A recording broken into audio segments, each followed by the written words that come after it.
As guest outreach success has been slow recently, and thus podcast episodes have been inconsistent, I'm planning to record some shorter solo episodes to fill the gaps. This means I'll be able to talk in my much more natural soft voice like this, without having to worry about someone on the other end of a call being able to hear me. So if my voice sounds a bit different to how it normally does on the podcast episodes, then that's exactly why. This is more how I naturally speak, which is why I have to repeat myself many times when out talking to people in public. So in this episode I'll be talking about my experience with depression and what it taught me about the nature of experience.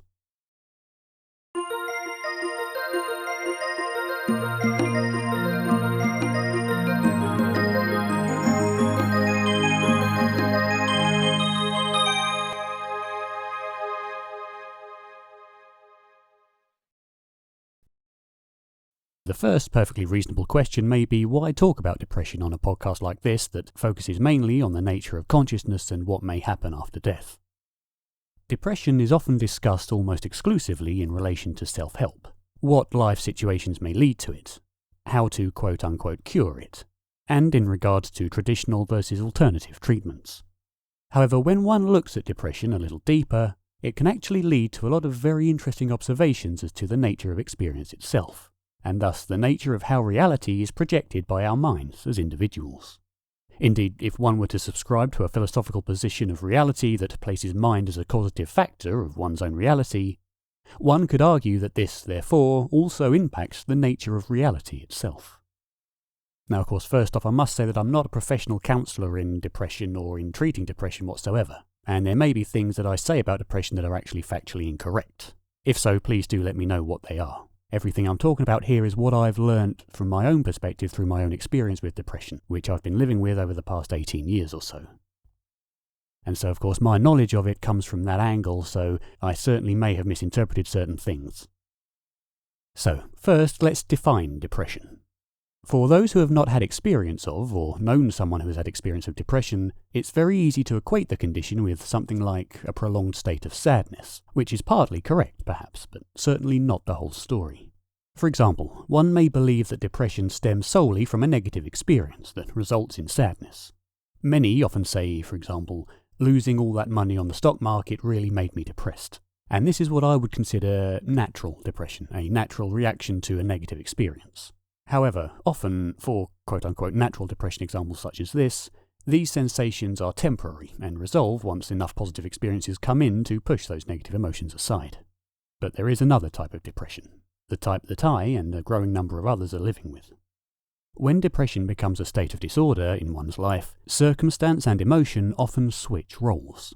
By that I mean, instead of certain events and situations causing temporary negative emotions become a fixed nature in the mind, and dominant in painting situations, whether one would consider those situations objectively negative or otherwise. Objectively, one can exist in the most positive of situations. More money than one could ever spend in 1 or 10 lifetimes. A huge house with 24-hour staff. A loving family, fancy cars, a fulfilling work life, an enjoyable social life. But at the same time, one can be depressed to the same degree as someone with none of those luxuries, and to such degrees that lead to the decision to take one's own life. So how can this be when, by almost a universally objective standard, life is about as positive as it could be?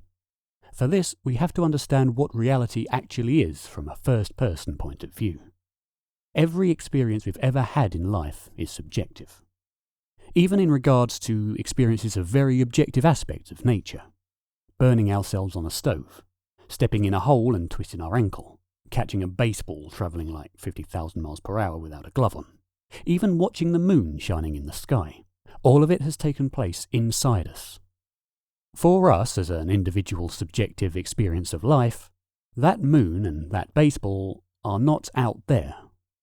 When you see the moon in the sky and the baseball travelling towards you, what you're seeing is a perception of something that true may exist out there, but not necessarily as it is, only as far as our brains are able to perceive it. You're seeing your brain's best interpretation of the information it receives from out there.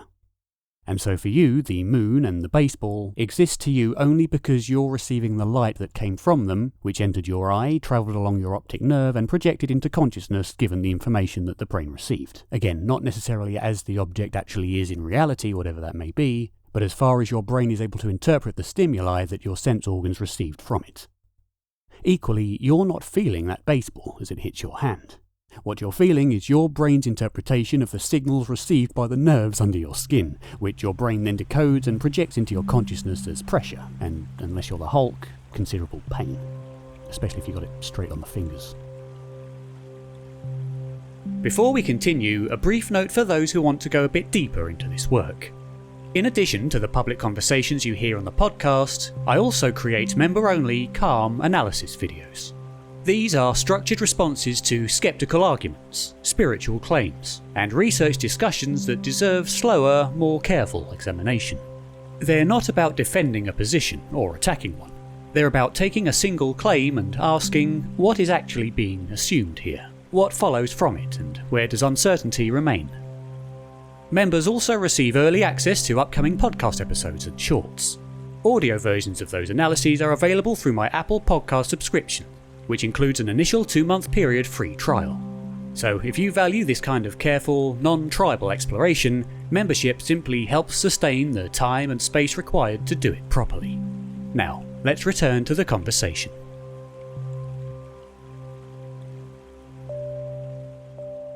So, all that said, everything about the world happens inside you.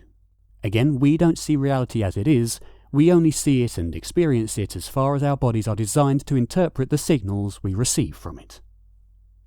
Our body is a filter, not an accurate measuring device. And not only our body, but our minds and emotions as well. This is where depression comes in. Every experience we have has to pass through the filter of our minds and emotions, which act almost as a kind of curtain of paint. Everything that passes through it is painted by the colour and the finish of the paint itself.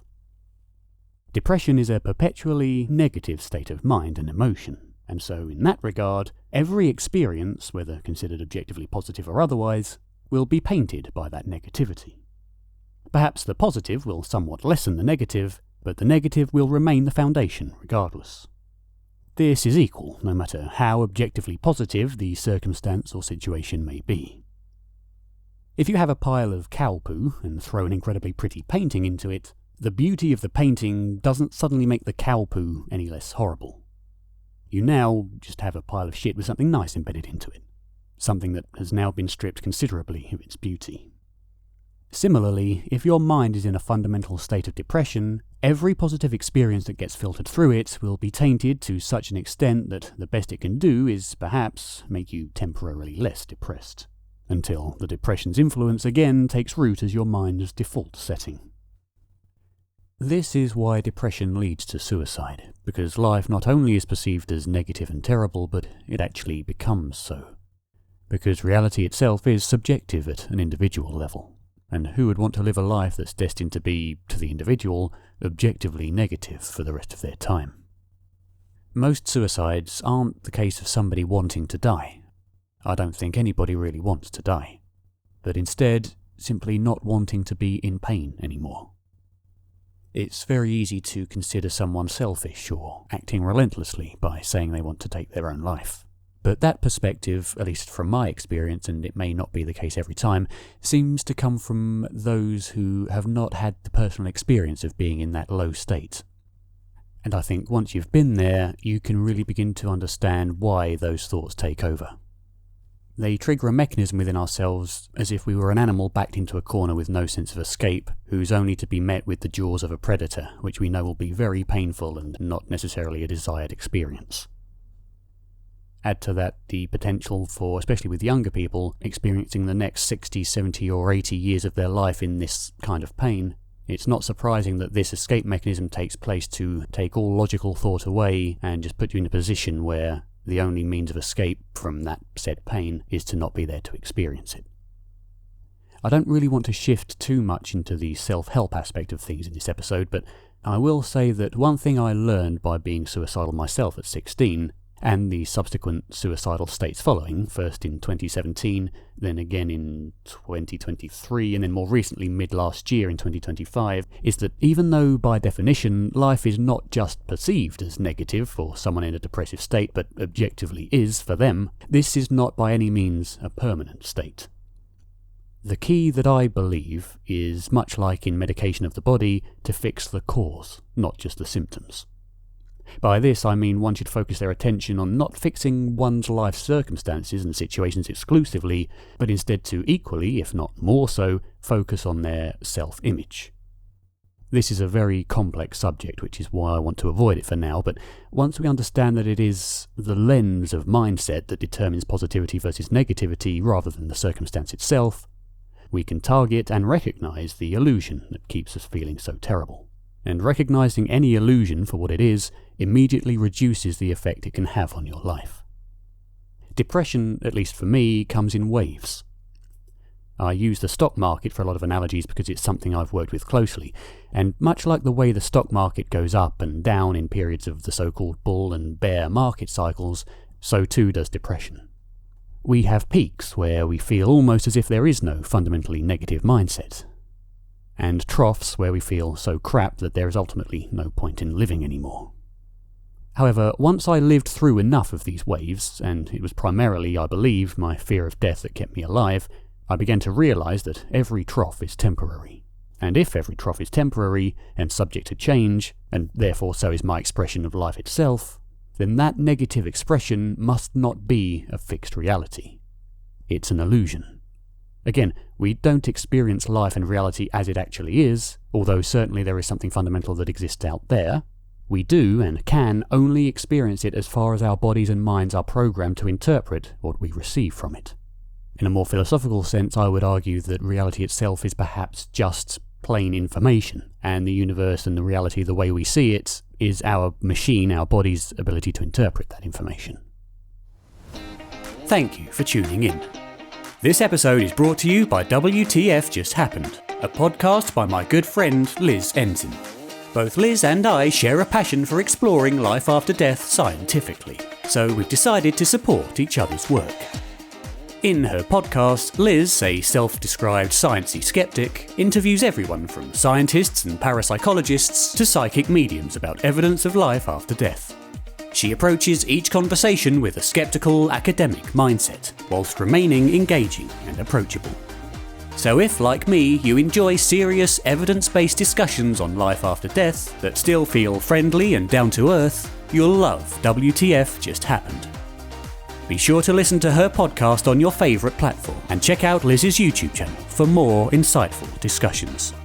You can also find her website at www.wtfjusthappened.net.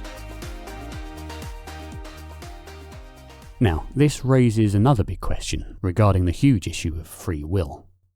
Nobody, or at least I would think, would ever choose to have depression. It's a situation born of perhaps a number of different possible triggers. Genetics, post-trauma, medication side effects, brain injuries, all of which, I would argue, was not something one would have wanted to experience.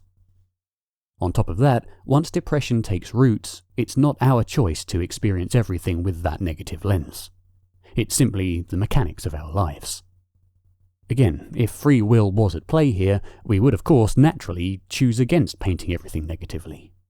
What it does not do, however, is take away our ability to make decisions in one direction or another, although it may influence our decision-making ability. For example, you may be offered the choice to go out with the lads or the lasses for a night at the club, if that's still a thing people do. However, someone with and someone without depression may make their decision very differently. The person without depression would, I would guess, be much more likely to accept, whereas the person with depression would, due to both the mental and physical symptoms, be much more inclined to reject. But although our mindsets will certainly influence our decisions, it does not take the ability to say yes or no away entirely. I don't know. Free will is a very big philosophical issue that goes very deep, so I won't go into it other than to bring depression into the question when considering the illusion of choice.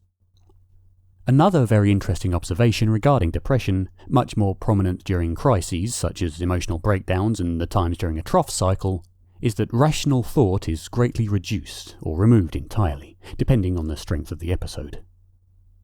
When I was depressed at 16 years old, I tore my hair out, literally, held my mum to the wall by her throat, held a knife to my neck, almost broke my hand punching walls, and many other things of a similar vein that went far beyond my normally very composed and gentle self, something I have always been. These all took place during my 2012 breakdown, and retrospectively, it's very interesting to see how I became a being of pure emotion, panic and helplessness. As I say, it's much like becoming a wild animal backed into a corner with no ability to escape. No rational thought can help you when you feel trapped in a life that feels utterly hopeless, with no prospect other than another 70+ years of unescapable misery. And so your body and mind resort to a state of pure desperation to escape. This is just how powerful and influential one's mindset can be on the entire body and mind system. We know this also from therapies such as cognitive behavioral therapy, as well as medical concepts such as the placebo effect and psychosomatic illness. Regardless of what many will say, I'm convinced that our thoughts, beliefs and, as mentioned earlier, our self-image can and does have a constant effect on our body's physical system. For those very few who aren't aware of the definitions, the placebo effect describes the phenomenon in which one's belief in the effectiveness of a given treatment, usually a drug, alone can improve their ailments. A doctor prescribes a drug telling the patient that it has a very good record of completely treating the symptoms they present with, but doesn't tell them that what they're actually giving them is just a compressed tablet-shaped lump of sugar or other inert substance. The patient's belief and conviction alone that this quote-unquote drug is going to heal them can have an actual physiological effect, regardless of the drug being, well, fake, for want of a better word. Psychosomatic illness describes very real symptom and physiological changes in the body that have no pathological or physical cause, and purely materialize as the result of the patient's conviction that they are ill. One such example may be my own irritable bowel syndrome, which, although physiological, is certainly exacerbated and even presented as a result of my mindset. The subconscious mind seems to take in that belief and obliges by orchestrating physical changes in the body to produce the believed illness, in which case it becomes very real. This is not the same as hypochondria, as psychosomatic illnesses are truly manifested physically, not merely illusory or quote-unquote all in the mind. So all that being said, you can see how a depressive mindset and a negative self-image, as a result of that depressive mindset, can have very real and very tangible effects on one's health and well-being, and thus on one's reality and lived experience. And so, therefore, I believe it really does shine a very interesting light on what the nature of reality actually is.